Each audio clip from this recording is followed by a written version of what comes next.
How do you react when your son-in-law grabs your daughter's arm at the dinner table and his own mother cheers for him? How do you stay calm when you realize the house they live in, the business he runs, and the future money they count on all come from you? This is how I went from the quiet, ignored father in the corner to the man who made one phone call and changed their lives in a single night. Before we dive deeper into this story, I have one small request.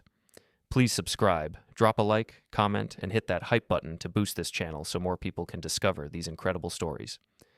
My name is Henry, and I spent most of my life trying to be the quiet, steady person in the room, at work, on the building sites, in my own house. I never liked making a scene. I thought that if I just stayed calm and helpful, things would work out in the end. That night at my daughter's house, I learned how wrong that idea was. I parked my old truck at the curb and sat there for a moment with the engine off. The street was so quiet that I could hear children's cartoons from an open window nearby. In the seat next to me, there was a small toy truck, wrapped in simple paper and a bottle of mid-range red wine I had bought on the way. I ran my fingers over the paper edge and took a slow breath. I told myself that this was just dinner, just family. Just my daughter, her husband, their little boy, and his side of the family. I told myself to be patient. I told myself to smile. When I walked up the path, I could see warm light through the curtains. I rang the bell and heard voices inside. Someone laughed, but it was not my daughter's laugh. It was brighter, louder, like someone performing for a small crowd. The door opened. My son-in-law's mother, Linda, stood there. She looked me up and down quickly. Her eyes paused on my jacket, which was clean but old, and then moved on to the wrapped toy in my hand. She gave a smile that did not reach her eyes and said that they were glad I finally made it. She stepped to the side and let me in before I could answer. The house smelled like garlic, roasted meat, and some fancy perfume I could not name. I stepped out of my shoes by the door, like I always did, and placed them neatly against the wall. In the hallway, I heard my grandson, Oliver, laughing. Emma's voice followed, soft and distracted. I walked toward the living room and saw the dining table already set. The plates matched, the glasses sparkled. There were 2 candles in the middle, like a picture in a magazine. My place was set at the far end of the table, near the corner, a small space between a chair and the wall. Linda saw where my eyes went. She said in a light tone that she had tried a new seating plan tonight. She said that she put the young people in the middle so they could talk about their plans. She said she hoped I did not mind sitting down there. She added that I was more quiet, so it made sense. I told her it was fine and placed the bottle of wine next to the kitchen counter. I said that I brought it for everyone to share. Linda glanced at the label and said that she had already opened something nice, so maybe this one could be used for cooking another time. Just then, my daughter came out from the kitchen holding a bowl. Emma's hair was up in a loose knot, and there were shadows under her eyes. She looked tired, but still beautiful to me, like she did when she was 11 and tried to make dinner alone after her mother passed away. She smiled when she saw me. It was a real smile. She stepped closer and leaned in for a quick hug, the bowl still in her hands. She said she was glad I was there and asked if the drive had been okay. I said that the drive was fine and that the house looked nice. I held up the little wrapped gift and said that I brought something for Oliver. Her face softened. She took the toy and said that Oliver would be thrilled. My son-in-law, Nathan, walked in then. He wiped his hands on a dark apron and gave me a short nod. He asked how things were going with my rentals, but he said it in that way people use when they do not really want the answer. Before I could respond, he added that he hoped I was not working too hard at my age. I just said that I managed, and that the tenants were good people. Linda called from the other side of the room that everyone should sit. She said that food would get cold if people did not move. She started to direct people to chairs, talking over any small side conversations. She put Nathan at the head of the table where a large plate sat. Emma's seat was to his right, close enough that their shoulders touched. Linda took the other side on Nathan's left. Their cousins and a friend of Nathan's took the chairs in the middle. My seat was still down at the end, half blocked by a sideboard. When I pulled the chair out, it scraped the wall. I said nothing. I just sat down and folded my hands. At first, the talk around the table was normal. People commented on the roast. Someone said that the potatoes were perfect. A cousin asked Nathan about his renovation company. He started to talk, and his voice filled the room. Nathan told them about a new contract he had taken on. He explained how he had updated his website, how he was building his brand. People nodded and smiled. Linda said that he was very impressive. She said that Nathan had done all this from nothing, with only his own hard work. I sat and listened. I knew the number of hours I had spent with him when he first started. I remembered sitting in my old office, going over budgets with him, showing him how to price jobs so he did not lose money. I remembered signing the papers so he could get his first truck. None of that was mentioned. Linda turned to another guest and said that the best thing was that Nathan and Emma could now stand on their own 2 feet. She said they did not need help from older people anymore. She said it as if older people were a kind of extra weight.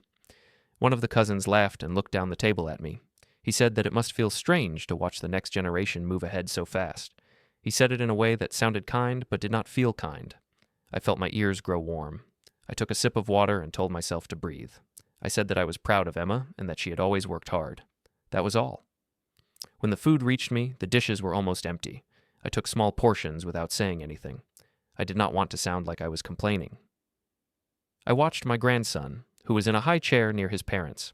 He was busy with a small spoon, making a mess. When his eyes caught mine, he waved. I waved back and smiled. Later, I tried to speak with Emma. I leaned forward a bit and asked how she was sleeping with the baby.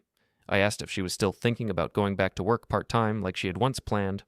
My voice was quiet, but I hoped she would feel that I was interested. She started to answer. She said that nights were hard and that sometimes she felt overwhelmed. Her face relaxed for a second, like she was relieved to talk. Nathan interrupted her. He did not raise his voice, but he spoke over her. He said that she did not need to think about work. He said that she should focus on the house and on the child. He said that she got confused when too many people gave her advice. He turned his head toward me and said that it was better if I did not put ideas in her mind. He said that my way of doing things was old and that he did not want Emma pulled back into it. There was a thin smile on his face while he said it. Linda nodded and said that young families needed clear roles. She said that strong men took the lead and that others should respect that. I noticed how she did not look at me when she said others. The table fell quiet for a moment. Emma shifted in her chair. She looked down at her hands and then looked at me. I could see that she was torn. She said that she still liked to talk to her father and that she wanted him to be part of things. Nathan's jaw tightened. He told her that he did not want to discuss this in front of everyone. He said that they had already agreed on how things would work. He reached for his glass, then put it down hard. Emma said his name softly. She told him that there was no need to talk to her father like that. She said that I had helped them a lot and that I was only asking simple questions. Nathan turned toward her. His hand moved fast. He grabbed her forearm just below the elbow. His fingers wrapped around her skin. I saw the way her shoulders stiffened and her face flinched for a split second before she forced it still. Linda reacted before anyone else. She gave a small clap and laughed. She said that this was how a real man kept order at his table. She said that Emma was too soft and needed a firm hand. The words slid across the table like cold water. Something inside me went very still. I did not stand up right away. I watched Emma first. Her eyes were wide, and there was a mix of shame and fear in them. She pulled her arm back slowly and pressed it against her side. She did not speak. Around the table, some guests looked down at their plates. One cousin cleared his throat. Another reached for the bread basket and pretended not to hear. No one said anything against what had just happened. No one told Linda that her words were wrong. No one told Nathan that he had crossed a line. Nathan looked down the table at me. He tilted his head and said that he hoped I was not going to make a big thing out of it. He said that this was his home and his family and that he would handle things his way. He added that I had done enough already. For a second, I imagined myself shouting. I imagined slamming my hands on the table, telling him everything I thought. I imagined calling him names and dragging him out of his own chair. The image flashed across my mind, hot and useless. Instead, I felt a kind of cold, clear air fill my chest. I pushed my chair back and stood up slowly. The legs of the chair scraped the floor. Every head turned toward me. I told them that the food was good and that I appreciated the invitation. I kept my tone flat and calm. Linda looked annoyed. She asked if I was leaving already. She said that we were just starting to share news. She added that it was rude to walk out, especially when Nathan had worked so hard on the meal. I said that I was tired and that I had an early morning. I said that I did not want to disturb their evening. I bent down by Oliver's high chair and told him that Grandpa would see him another time. He waved his little hand, not really understanding what was happening. Emma's lips parted like she wanted to speak, but no sound came out. Nathan rested his hand on the back of her chair, fingers still tense. I walked to the hallway, put on my shoes, and reached for my coat. I could hear them talking behind me, lower now, but I did not try to catch the words. My heart was steady, my hands did not shake. Outside, the night air felt cool and clean. I walked back to my truck and opened the door. I sat down and closed it behind me, shutting out the last bits of light and noise from the house. My phone lay on the passenger seat where I had left it, next to the wrapped toy paper Emma had taken inside. I picked it up. The screen lit my face in the dark cab. I opened my contacts. My thumb hovered over a name I had not pressed in a long time. Patricia. Trust and property. As I sat there, a small reminder slid down from the top of the screen. It was one I had set months ago and then forgotten. The reminder said, "Review clauses with Patricia." I watched the words glow in the quiet truck, and for the first time that night, I let myself think that maybe I was not as powerless as they believed. The next morning, I woke up before the sun, like I always do. Habit is a strange thing. Even when you feel emptied out, your body still follows the same old path. I sat at the small kitchen table in my townhouse with a mug of black coffee and stared at the pattern in the wood. My jacket hung over the back of the chair next to me, still holding the faint smell of my daughter's house. Roast, candle wax, perfume, and something else I did not like to name. I tried not to replay the moment when Nathan grabbed Emma's arm, but my mind kept going back to it. The way her shoulder tightened, the way Linda smiled, the way everyone else pretended it was normal. I told myself to think of something else, so my mind did what it always does in those moments. It went backwards. I remembered the day my wife and I brought Emma home from the hospital. The car seat looked too big for her. In the living room, we had a secondhand sofa and a cheap lamp, but my wife said the room felt rich because Emma was there. I believed her. Back then, I worked on a crew for a small construction company. I left the house before sunrise, came home after dark, and still tried to give Emma a bath before bed every night. My wife and I took turns sleeping when we could. We did not have much, but we had a kind of peace. When Emma was 8, my wife got sick. I will not go into details. It is enough to say that one day I was part of a team, and a few months later I was a solo parent standing in a quiet kitchen, looking at school forms and unpaid bills at the same time. Those years after that were a blur of early mornings and late nights. I took any extra hours my company would give me. I said yes to weekend jobs. I started taking notes on everything the older foreman did, how he priced jobs, how he talked to clients. I did not think of myself as clever. I just thought that I had to learn, because there was no one else to carry this weight with me. Emma watched more closely than I realized. When I came home exhausted, she would have made herself a sandwich and left one for me on the counter. Sometimes she would sit at the table while I filled out forms and ask me what words meant. I remember her asking what interest was once, and I drew a simple picture of coins on a piece of paper and tried to explain. Years later, when I finally had enough experience, I took a risk. I left the company and started my own small outfit with a friend, Miguel. We did home repairs, small remodels, that kind of thing. The first year was tight. The second year was better. By the 5th year, we had crews out on 3 sites at once. I still drove an old truck, but I started to sleep a little easier. I built that life for one reason, so my daughter would not feel afraid every time she looked at a bill. When she was 16, she came to me with a school trip flyer in her hand. She said that other kids had already signed up, but she understood if we could not afford it. She said it in a careful voice, trying to sound grown-up. That night, I went through our numbers 3 times and then told Miguel I would take an extra project on myself. Emma went on that trip. I still remember the picture she sent from the bus window. Her smile looked bigger than the bus. I thought about all of this as I sat in my kitchen with my mug. My phone lay face down next to it. The reminder from the night before still sat in my mind like a small light. Review clauses with Patricia. I flipped the phone over and looked at the screen. I did not press the call button yet. Instead, I stood up, washed my mug, wiped the table, and grabbed my keys. There is an old office across town that still has my name on the door. It used to be the main office for the construction company Miguel and I built together. We sold most of the business a few years back, but I kept that small space for managing my rentals, and for one more reason. It still felt like proof that my years of work had not just vanished. I drove there on streets I could almost follow with my eyes closed. The early light made the empty parking lot look silver. I parked in my usual spot, even though there was no usual anymore, and let myself in with a key that had not changed. Inside, the air smelled like paper and dust and faint coffee. The walls still had framed photos of past projects. In one, Miguel and I stood in front of a finished house, our hard hats crooked, our faces lined but proud. In another, Emma, about 10 years old, held a small paint roller and grinned at a wall she had helped touch up. I ran my hand over the edge of the reception desk as I walked past. In the back room, there were still 2 desks. One was mine. On top of it, there was a computer, a small plant that somehow stayed alive, and a metal tray full of folders. I sat down, rested my hands on my knees, and let my eyes scan the labels on the folders. Rental agreements, tax documents, maintenance schedules, and then, further back, thicker binders with more personal names.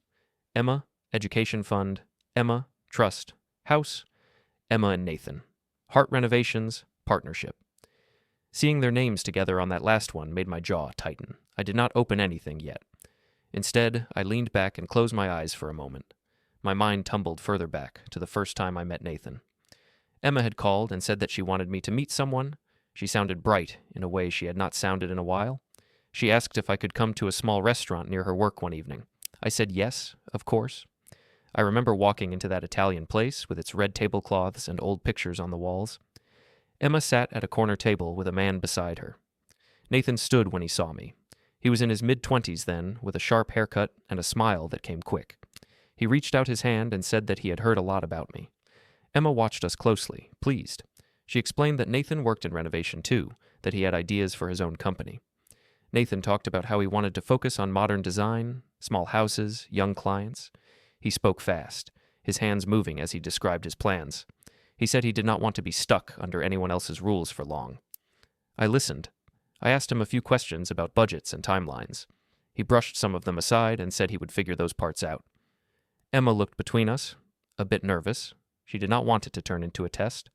I did not test him. I just watched. Later, when she told me that they were serious and thinking about moving in together, I tried to keep my worry out of my voice. She was an adult. She had to make her own choices. I told her that if she was happy, I would support her, and I meant it.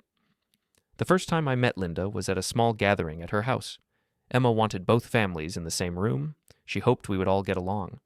I remember standing on the front step of that larger house, holding a box of pastries.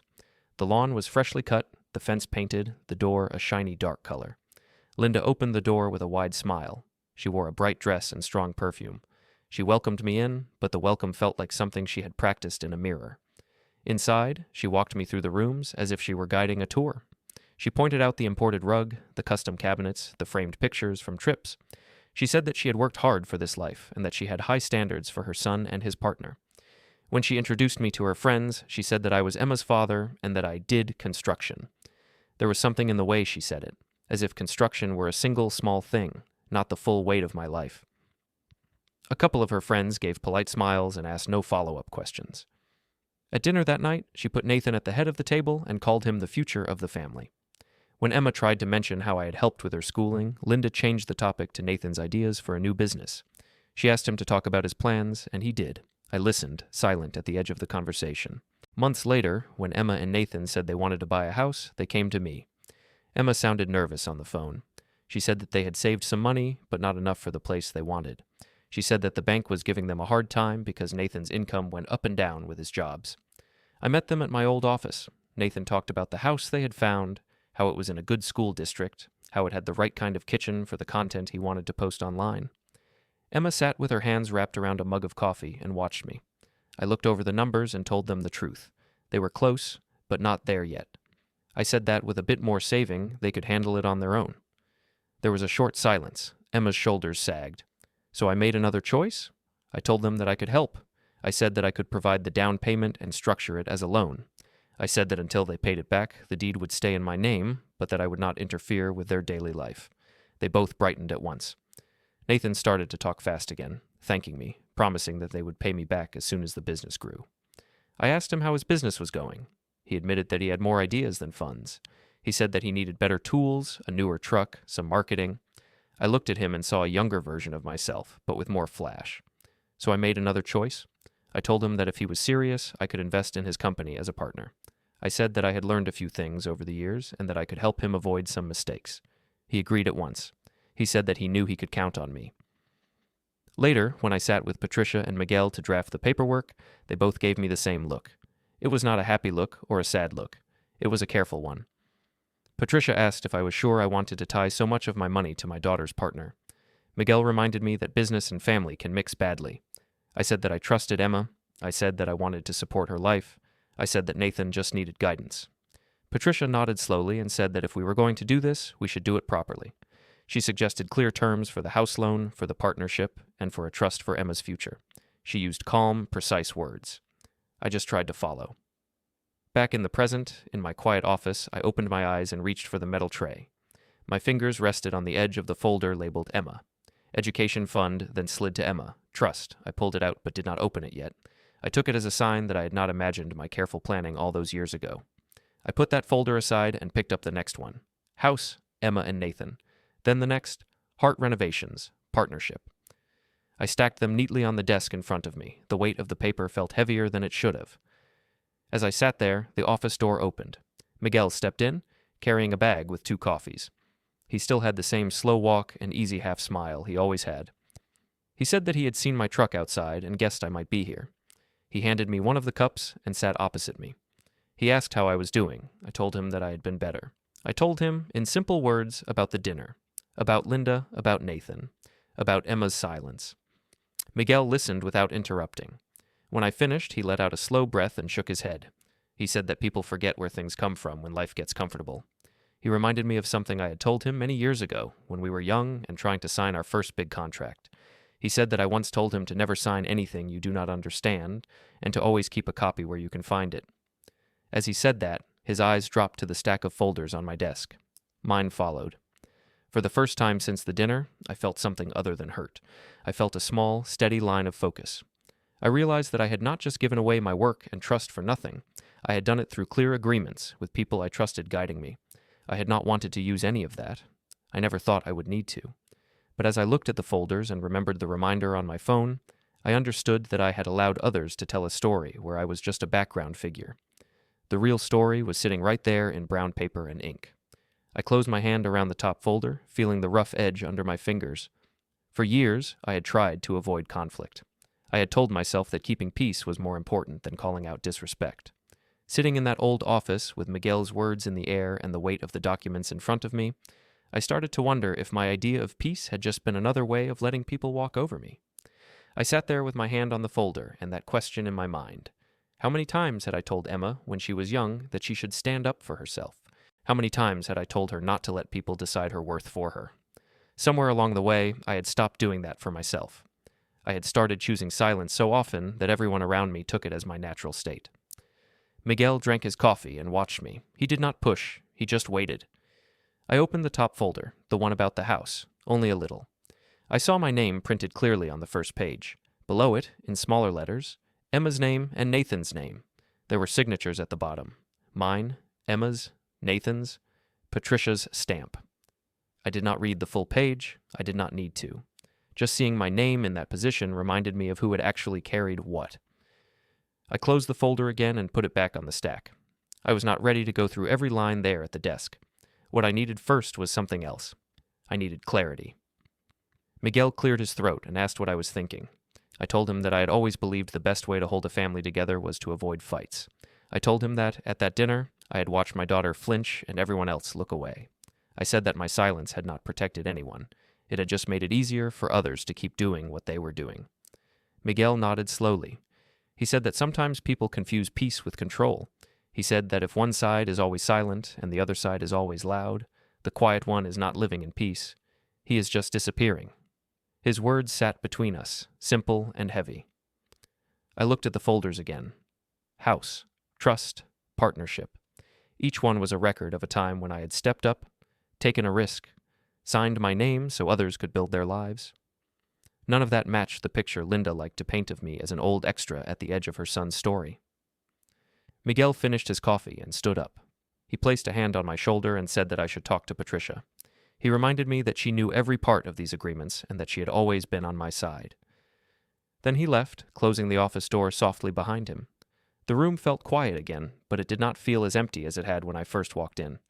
I reached into my pocket, took out my phone, and scrolled to Patricia's name. For a moment, my thumb hovered over the call button.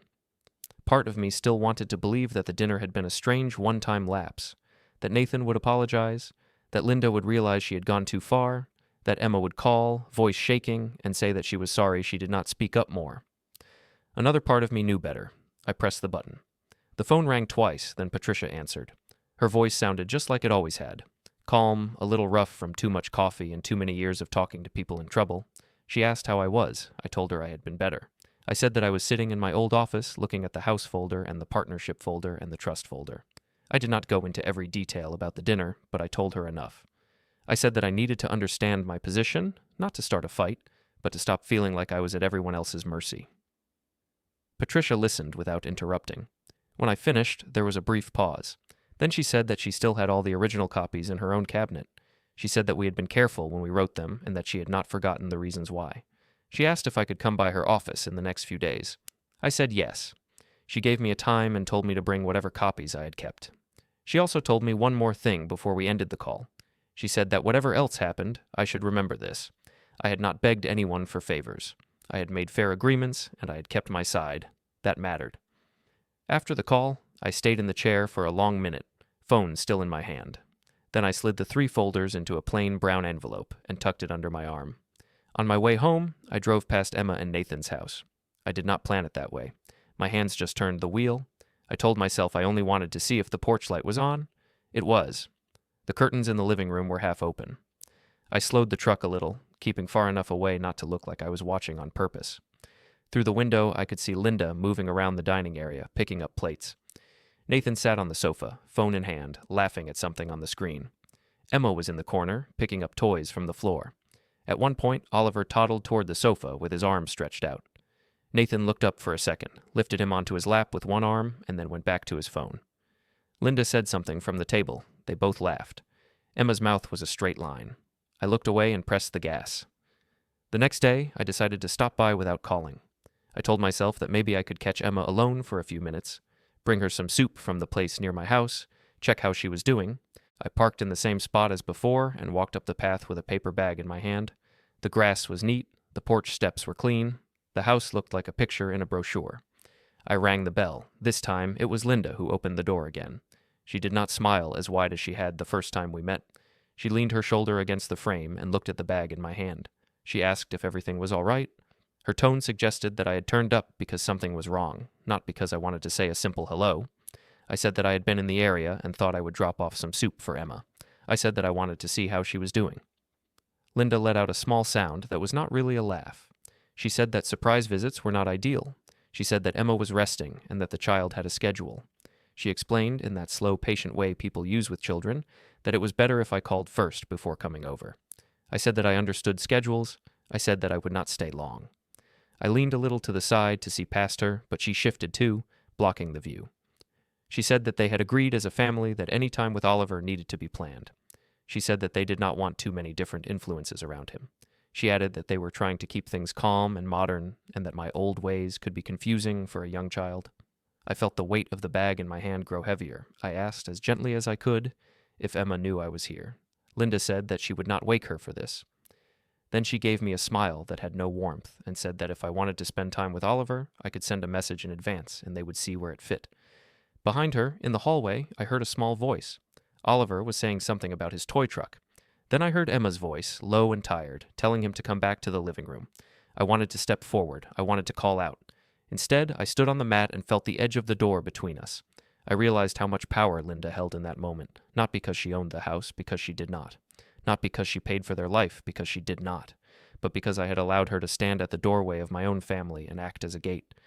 I swallowed and told her I would text next time. She nodded and said that would be best. Then she took the bag from my hand, said a quick goodbye, and closed the door. I stood on the porch for a long second, looking at the painted wood. The door did not open again. No small face pressed to the glass. No tired daughter peeking down the hall. On the walk back to my truck, something shifted inside me. It was small, but I felt it. A line I had not seen before suddenly became clear. For years, I had convinced myself that as long as Emma had a roof and support, it did not matter if I was placed at the far end of tables or blocked from doorways. I had told myself that being needed was enough. It had not occurred to me that being respected mattered just as much. When I got home, I went straight to the garage instead of the kitchen. The garage was my own space. The floor was clean. The shelves were in order.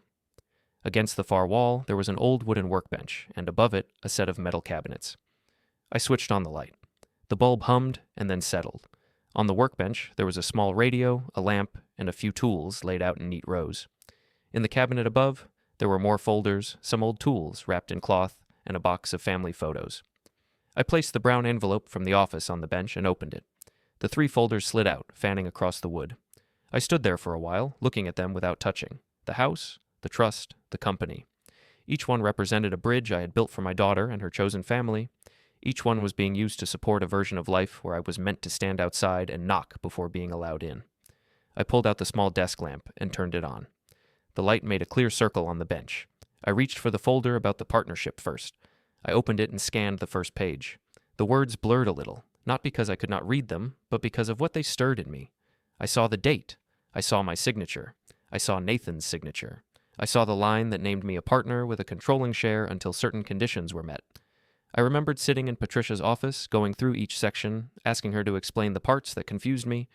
I remembered how she had suggested we add certain protections in case things went wrong in the future. Back then, I had thought those protections were just careful habits. Now, they looked like something else. I closed the folder and set it down. I did the same with the house folder. I did not read every line. I just reminded myself that these were not vague promises. They were written, signed, and kept. On the wall above the workbench, there was a small picture of my wife holding Emma when she was a baby. I looked up at it and felt a steadying presence. I could almost hear what my wife would have said if she were there. She had never liked being pushed around. She had always told me that being kind and being passive were not the same thing. I realized, standing in that pool of light, that I had allowed Linda and Nathan to treat my part in their life like a favor instead of a foundation. I had acted like a guest in a house I had paid for. Something in me finally stopped accepting that. I went to the cabinet and pulled out an empty folder.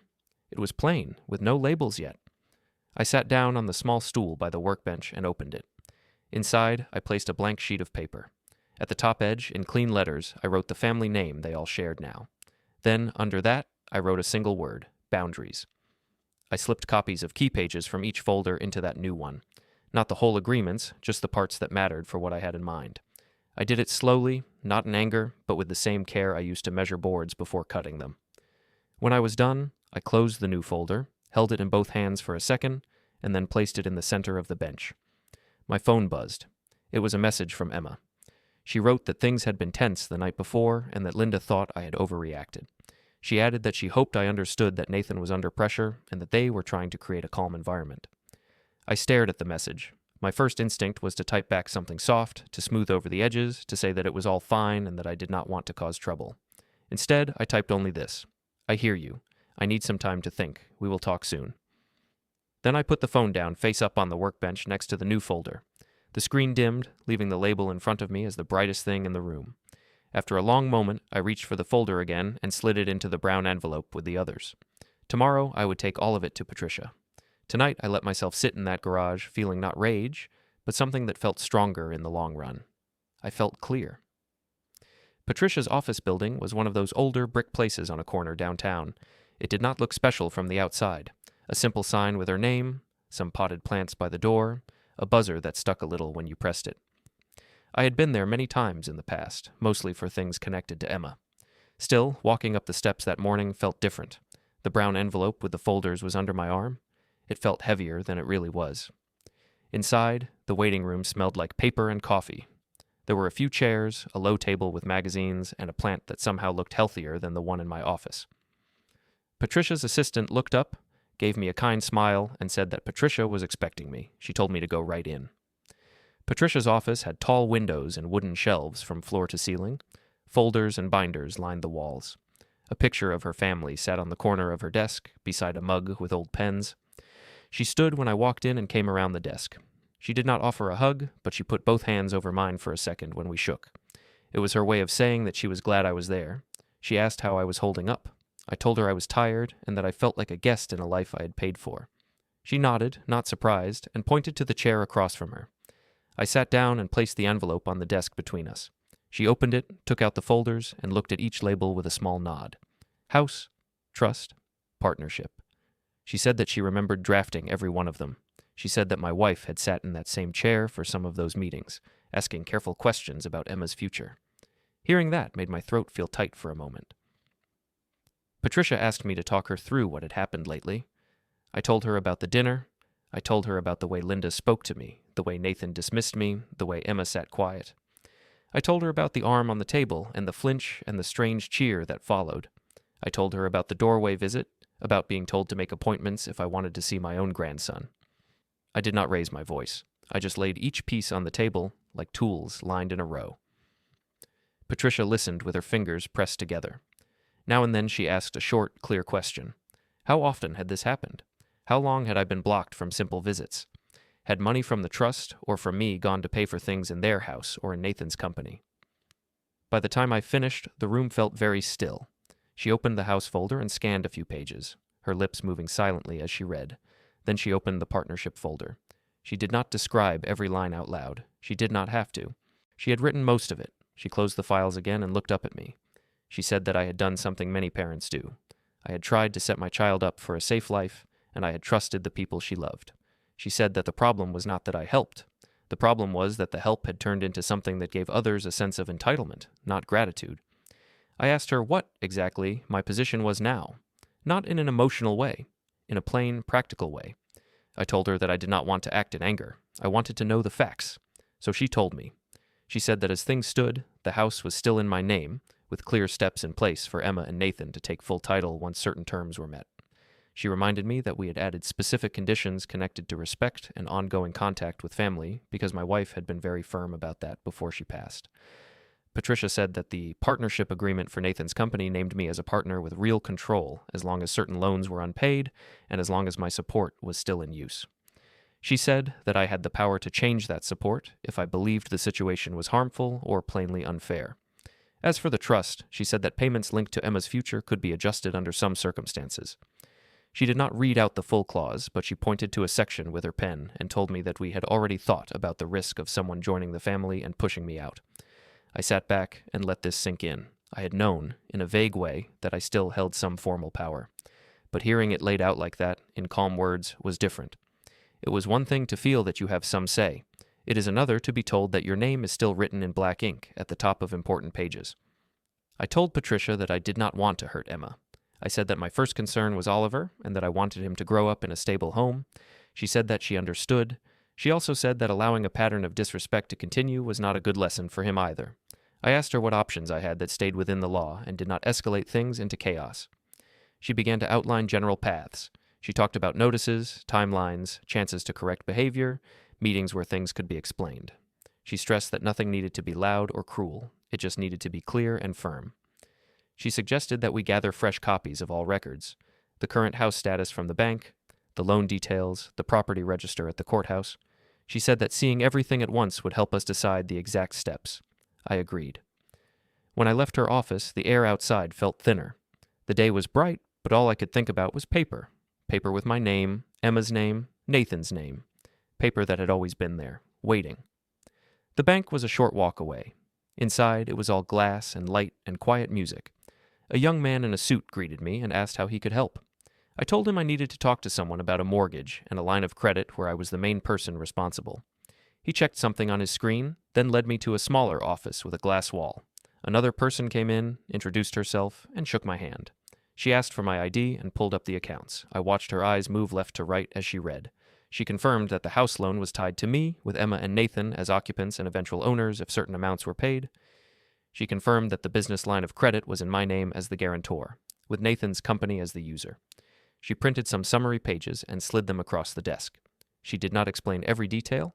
She simply said that if I wanted to change any of this, there were processes. She spoke in that careful way bank people use when they do not want to give advice, only information. I thanked her and put the papers in my folder. On the walk back to my truck, I felt a strange mix of tiredness and relief. Tired because this was a lot for an old heart. Relief because the facts were now clear and not just floating in my memory. The next stop was the courthouse. The building was big and a little worn at the edges. Inside, the floors were polished from years of footsteps. There was a records counter on the main level with a sign about property searches. I waited in line behind a couple of people. When it was my turn, I told the clerk I needed to confirm the current ownership of a specific address. I handed over a small slip with the details. She typed, printed a short sheet, and handed it to me. The sheet had my name at the top as owner. Below, it showed the date of the purchase and some notes about liens and loans. Emma and Nathan's names were not on that line. They were only mentioned in a later note as residents. I thanked the clerk. She smiled and told me to have a good day, like it was just another small task done. For her, it was. For me, it felt like someone had just held up a mirror and shown me a clear picture. After that, I went to a small coffee shop down the block. I ordered a simple drink and sat in a corner with my folders. I did not spread everything out. I did not want to draw attention. I just checked that I had the new bank printouts and the property sheet, and I tucked them behind the right tabs. I called Patricia from there. I told her that I had the records. She said that was good and that we could now think about timing. She told me in a steady voice that sometimes the only way certain people understand lines is when those lines appear in formal letters, not in quiet conversations. We agreed that she would review everything over the next days and prepare options. I told her that I did not need to know every legal term. I only needed to know which actions were firm but fair. She said that she could handle that. On the way home, my phone buzzed in the console. When I parked outside my townhouse, I picked it up and saw a new message in the family group chat. The group had a cheerful name that Linda had chosen months ago. It had a little house emoji after it. The message was from Emma, but the words felt like Linda's rhythm. She wrote that Linda wanted to host a proper family dinner soon. She said that they planned to share some news about how they were finally independent and about where their life was heading. She added the date and said that they hoped I would come with a positive attitude. I read it twice. Independent. That word sat on the screen in front of me. It did not match the bank forms in my folder. It did not match the property sheet in my jacket pocket. It did not match the past years of support, long days, and quiet weekends, fixing things for them. I did not answer right away. Instead, I took a screenshot of the message and sent it to Patricia with a simple line asking her to note the date. She replied a minute later, saying that the timing actually worked well and that we could have everything ready long before that evening. She added that this kind of gathering, with everyone present, could be a good place for clear information to be shared. I sat in my truck for a moment longer, looking at my reflection in the dark screen. I did not see a weak old man. I saw someone who had been asleep at the wheel for a while and was now, slowly, taking his hands back. That night, before I went to bed, I stood in my small hallway and circled the dinner date on the calendar in red. I did not write any notes beside it. I just stood there and looked at the circle until it felt real. In the days after I circled that date on the calendar, life looked the same from the outside. I still woke up early, still made my coffee, still checked on tenants and fixed small things in my rentals. The town stayed quiet and ordinary, but inside my own head, something had shifted. I was not pacing or plotting like in some film. I was just moving with more purpose. I stopped trying to smooth every rough edge when someone spoke down to me. I said less in family chats. I let silence sit where I used to pour in excuses. Patricia and I spoke on the phone a few times that week. She said that the notices were prepared, that the documents were updated, that the timing was lined up. She used calm, careful words. I listened and asked questions when I needed to, but mostly I let her handle the parts she was trained for. One afternoon, she told me that everything important would be ready well before the dinner. She said that if I still wanted to act, that evening would be an effective moment. She reminded me again that my goal was not to hurt people, but to stop a pattern that had already gone too far. I told her that I understood. A few days before the planned dinner, Emma asked to meet at the park. Her message was short. She wrote that she wanted to clear the air before everyone sat down together. I said yes right away. She suggested the small playground near her house, at a time when Oliver would be with Nathan's sister. I understood what that meant. She did not want him to hear any tension. The park was half full when I arrived. Children played by the swings. A dog chased a ball near the fence. I sat on a bench facing the slide and waited. The air was cool and the sky was pale. Emma walked up a few minutes later, wrapped in a light jacket. She looked older than her 30 years in that moment, not in her face, but in the way her shoulders dropped. She sat at the other end of the bench and looked at her hands for a while before she spoke. She said that after the last dinner, the house had been tense. She said that Linda thought I had overreacted when I left early. She said that Nathan felt judged and that he believed I did not respect his way of handling his home. I listened. I did not rush to defend myself. I asked her how she felt, not them. She took a breath and said that she was caught in the middle. She said that she loved me, but that she also loved her husband and wanted to keep peace in her house. Then she said something that hurt more than she realized. She said that they were building a modern family and that sometimes older people struggled to understand new ways. She said that Linda believed my visits and comments could bring in old patterns that were not healthy. I asked her, in a low voice, if she believed that my presence was harmful to her child. She shook her head quickly and said that she did not think that. She said that Oliver loved me and that she knew I loved him, but then she added that she had to respect the rules in her house, even when they were hard. I asked her if limiting my visits and speaking down to me in front of others felt right to her. She hesitated. She said that sometimes Nathan went too far in his tone, and she admitted that the arm grabbing at the table had not been okay. She said that she had told him later that she did not like it. Then she added that he was under a lot of pressure, and that Linda's voice was very strong in his ear. The whole time she talked, I could hear Linda's phrases mixed with hers. Words about clear roles, about strong men, about old ways and new ways. It was like listening to my daughter and someone else at the same time. I told Emma that I had always wanted her to feel safe and respected. I said that I did not expect her to choose between me and her husband. I also said that I would no longer pretend that nothing was wrong when she let people treat me like a burden while living in a house I had made possible. She looked at me with wet eyes and asked if I was planning something. She said that Linda thought I might start trouble because of my pride. The words sat between us for a second. I answered as honestly as I could without going into details. I told her that I planned to handle things properly through the systems that existed. I said that I would not start loud fights in her living room. I also said that I would not keep paying for a life where I was treated like an outsider.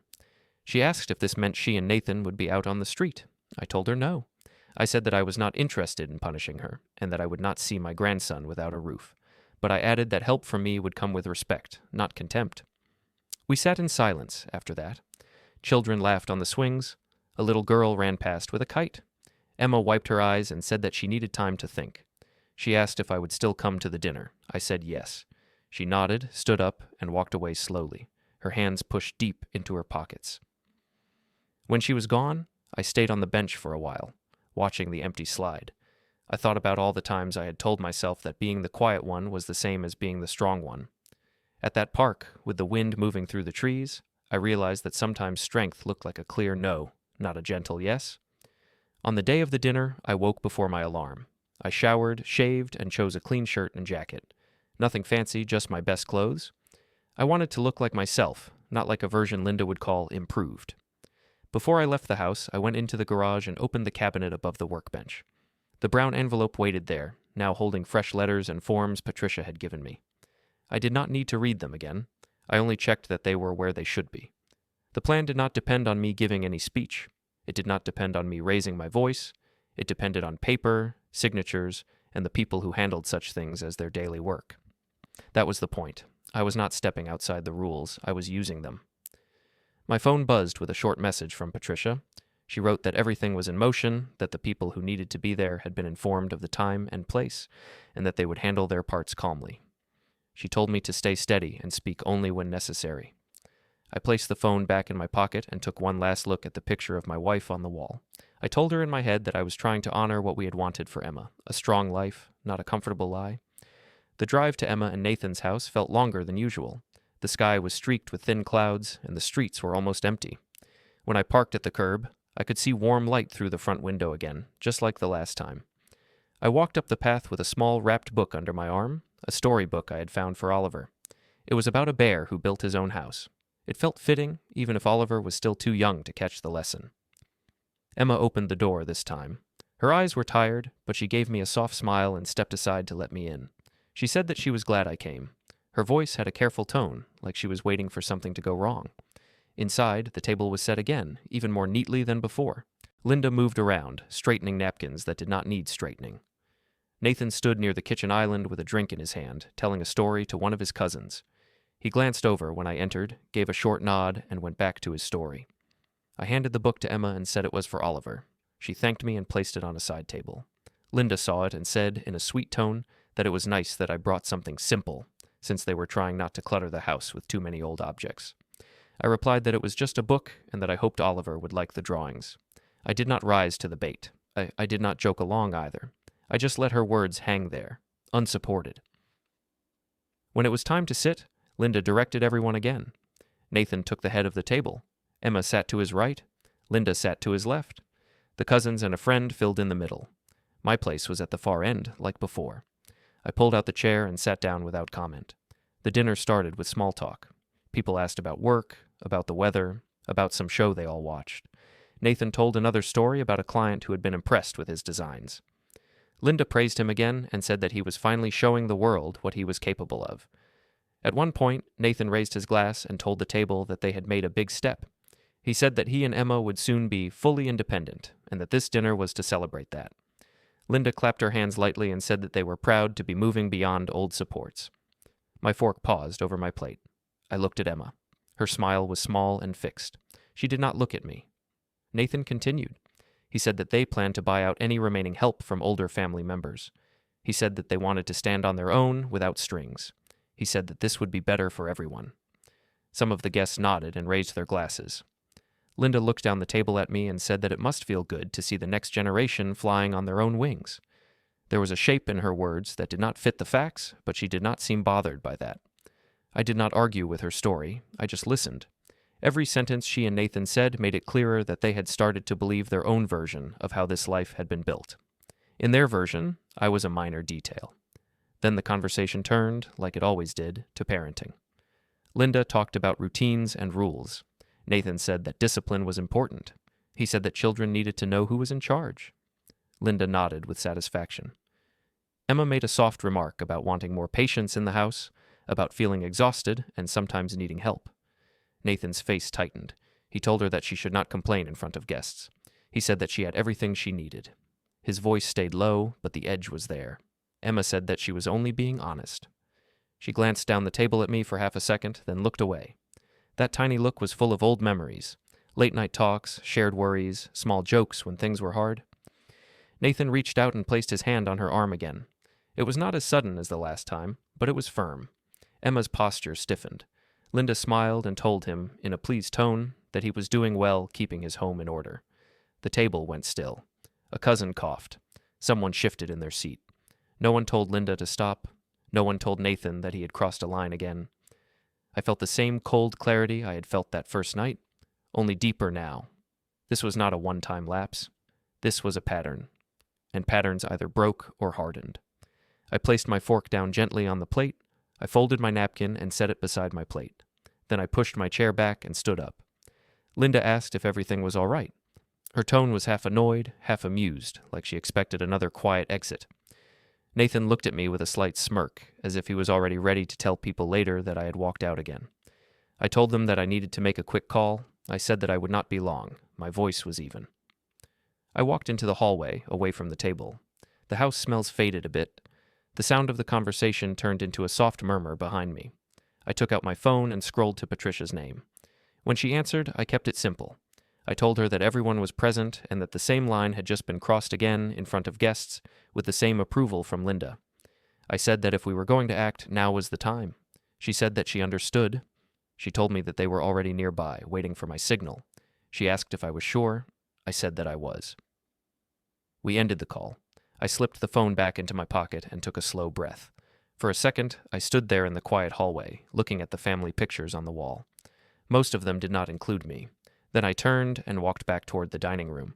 As I reached the doorway, the room fell into that strange half-silence that comes when people sense a change but do not know what it is. Chairs creaked, forks clinked on plates. Someone laughed too loudly at a small joke. From where I stood, I could see the front door at the far end of the hallway. Through the glass, two shapes approached up the path. A car door had just closed outside. Inside the dining room, Linda's voice trailed off as she noticed that I was looking past her. Emma's hand slowly slipped free from Nathan's. Nathan frowned, turning in his seat. The air felt tight, like everyone was holding the same breath without meaning to. I heard the soft crunch of steps on the front porch, then the clear, simple sound of the metal latch moving. The front doorknob began to turn. My lawyer, Patricia, stepped inside first, followed by a bank representative and a quiet official carrying a slim folder. Conversation at the table froze. Linda demanded to know what was going on. Patricia introduced herself, then laid 3 envelopes in front of Nathan, Linda, and Emma. She explained calmly that house ownership, the business credit, and Emma's trust had all been reviewed and adjusted under existing clauses. The bank representative confirmed new terms and notice. Linda's face drained of color. Nathan stared at his own signature. I kissed Oliver's head, handed Emma a small key, and walked out into silence.